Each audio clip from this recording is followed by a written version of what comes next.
If it had the potential to perform as well as 2017's It and the upcoming Shazam Fury of the Gods, why didn't Batgirl get its chance in the theaters? There's one fact that no DCEU fan can ever dispute. This universe has changed course and direction more times than Dom Toretto does in a Fast and Furious movie. Whenever it appears as if a blueprint is laid out for filmmakers to follow, some ancillary event happens and everything is flipped on its head. In the case of Batgirl, the original intention was reportedly to introduce her in the film universe earlier through 2020's Birds of Prey. In the comics, Barbara Gordon was a founding member of this team, along with the Black Canary. However, the remaining members often differed or were rotated out. Yet in the film adaptation, Babs was nowhere to be found. It's great. Much like other DC films, Birds of Prey went through several changes and switcheroos before Kathy Yan hopped on board as the director. In the end, Babs didn't make the cut for the team, possibly also due to the fact that no one knew who the main Batman of the DCEU was at the time, making it a bit tricky to introduce her. The film's producer, Sue Kroll, deferred heroic Hollywood's question about why Batgirl wasn't introduced in Birds of Prey to Warner Brothers. Kroll said, "This is a studio question. That character's in development on her own film, right?" The name Joss Whedon isn't particularly popular in Hollywood or among the DC fandom these days. While the filmmaker achieved record-breaking success with the Avengers for Marvel, he didn't quite bring the same to Justice League. The theatrical cut of the movie was described as something of a Frankenstein's monster via the rap, as his and original director Zack Snyder's vision didn't mesh well at all. After the whole Justice League fiasco, Whedon was still supposed to carry on playing in the DCEU as the writer and director for Batgirl, something that raised more than a few eyebrows. However, he departed the project in 2018. When pressed about the reasons for leaving, Whedon told Variety, "The story kind of just crumbled in my hands. There were elements that I just hadn't mastered that, after a long time, felt like I wasn't going to. I told people that I didn't have an idea, which isn't an exact truth. I had an idea, but it didn't fit in the space that was left for it." For several years after that, a number of allegations about Whedon's behavior towards the Justice League cast spun out in the public sphere. The filmmaker eventually responded to the criticism, but he is still persona non grata in the DC film universe. Even though Batgirl had been in development for several years, Leslie Grace wasn't cast as Barbara Gordon until 2021, according to Deadline. Naturally, fans spent a lot of time debating who should play the beloved Bat family member, with Jane Levy being a name constantly brought up in conversations. In fact, the actor even used her Twitter account to throw her name into the ring and drum up some excitement for herself. In the end, though, the decision was between Grace and the White Lotus actor Haley Lou Richardson. In an interview with The Hollywood Reporter, Richardson opened up about the experience and about losing out on the role. She said, "I really tried, let me tell you. I did get a nice little personal email from J.K. Simmons out of it, which was really nice. Getting the role would have been pretty cool, but I told myself that his email meant more to me than getting the role." Of course, Simmons reprised his Justice League role as Jim Gordon, Batgirl's father in the film. The Warner Brothers Discovery deal had a huge impact on the DC universe. News of the merger had been in the pipeline for a while, and it created turbulence around the state of the DCEU since a regime change was on the horizon and no one knew what the future held. There were standalone films like Matt Reeves' The Batman and Todd Phillips' Joker, but the status quo of the DCEU was always uncertain, considering how plans were subject to change at the drop of a hat. What is it with you people? Well, if fans found this whole scenario confusing, they weren't the only ones. As it turns out, the filmmakers involved in these projects also had no idea what was going on.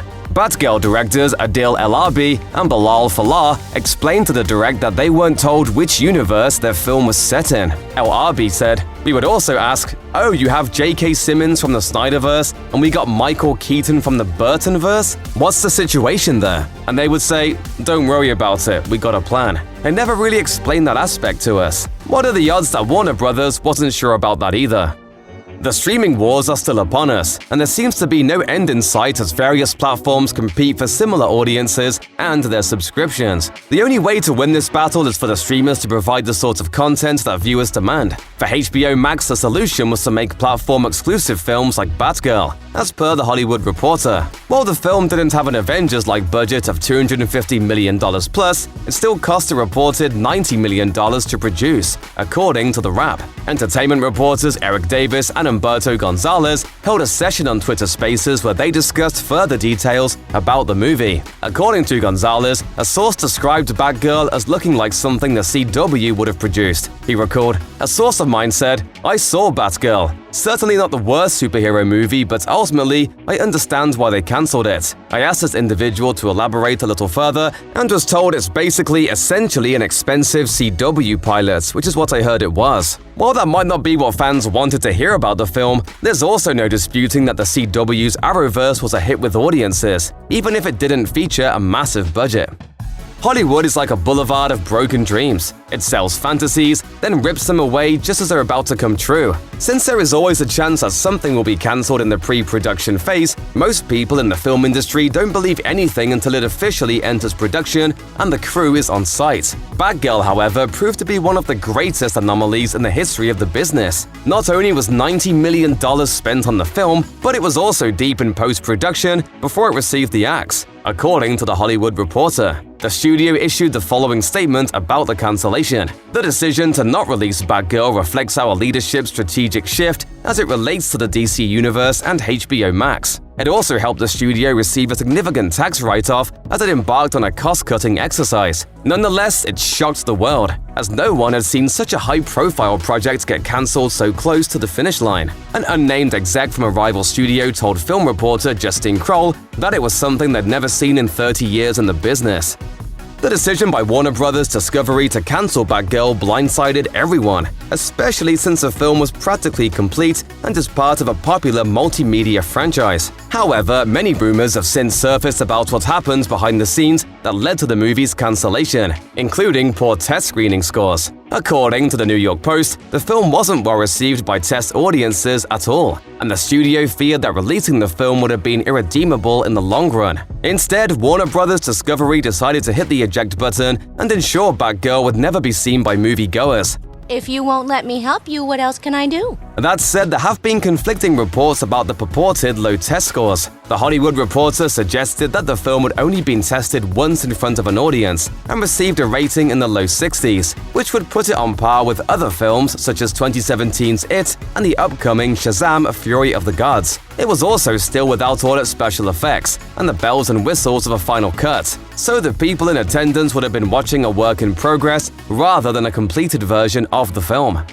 When Warner Bros. Discovery pulled the plug on Batgirl, it would seem that the right thing to do would have been to call up the casting crew and explain the reasons. That way, they would have all been prepared for when the news broke in the media and all the questions were fired in their direction. Unfortunately, that wasn't the path the studio chose, leaving the crew just as surprised by the film's cancellation as everyone else. I can't believe this is happening. According to Critical Room, the crew was reportedly informed by the studio to stop working on the film and wait for further instructions. However, the very next day, they found out that Batgirl was cancelled via social media, at the same time as everyone else. Considering all the work they had done on the movie, and with no indication that a cancellation was in the cards, this must have been the worst kind of surprise for everyone who poured their blood, sweat, and tears into the project. As soon as the news was officially announced that Batgirl was done for, there was a somberness in the air, both from fans and the people who worked on the film. The sadness rippled across social media, as it felt like the loss of a loved one or friend. Batgirl was dead and buried, and nothing was going to bring this film back from the grave. To close out the saga, Warner Bros. Discovery reportedly held a screening for the cast and crew, unofficially dubbed the funeral screening. According to The Hollywood Reporter, it allowed everyone who was involved with the movie one last chance to see the project that they had worked so hard on. After the film was shown, it was locked away in the archives, never to be discussed or seen again. It would be interesting to find out if everyone wore black to the event and brought wreaths.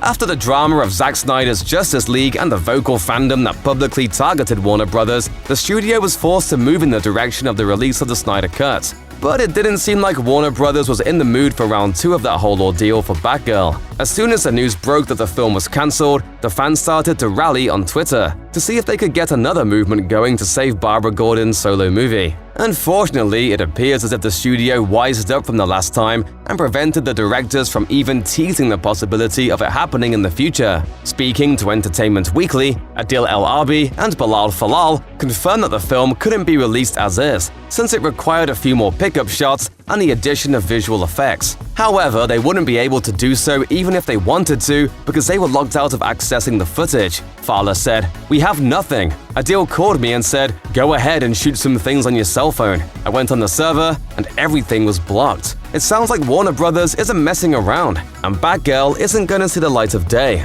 at least not any day soon."